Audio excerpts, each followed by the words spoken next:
Hi guys, this is Arthur for FlopTurnRiver, and this is the second part of my new series called Navigating the Bubble.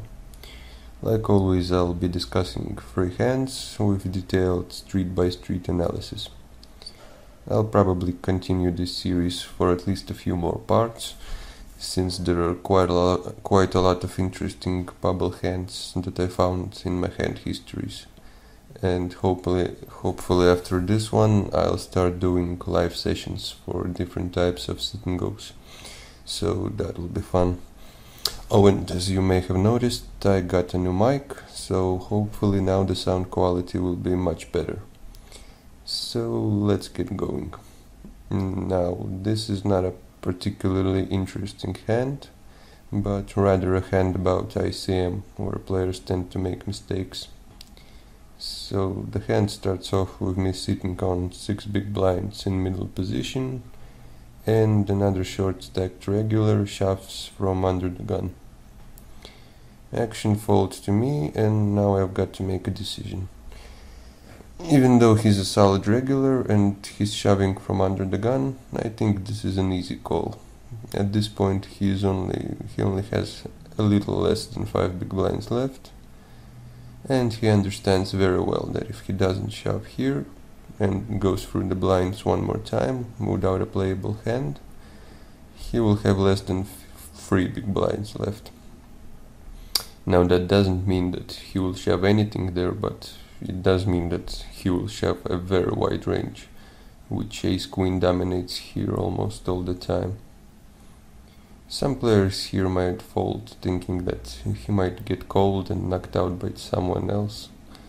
And well, yeah, that might happen, or he can double up for someone, or his shove might just get through, which is a much more likely scenario. And that will allow him to survive another orbit, and at this point you will be the next in line, scrambling to find a hand to shove with.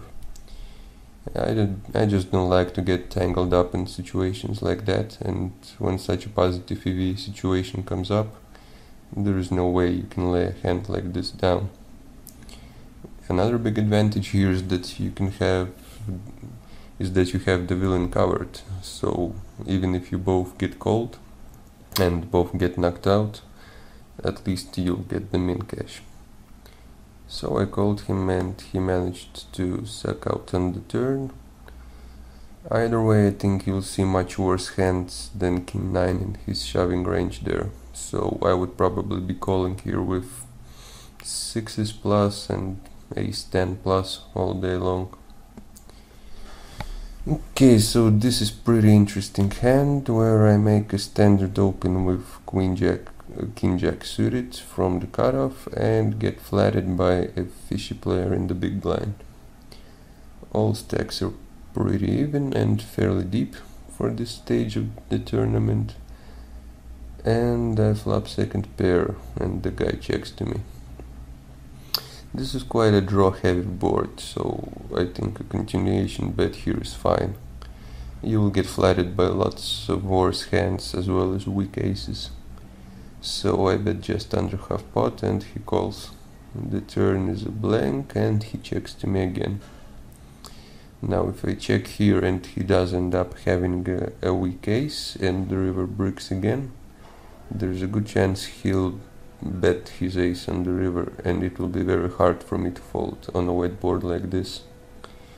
Also, he still can have a lot of draws or second pair hands at this point.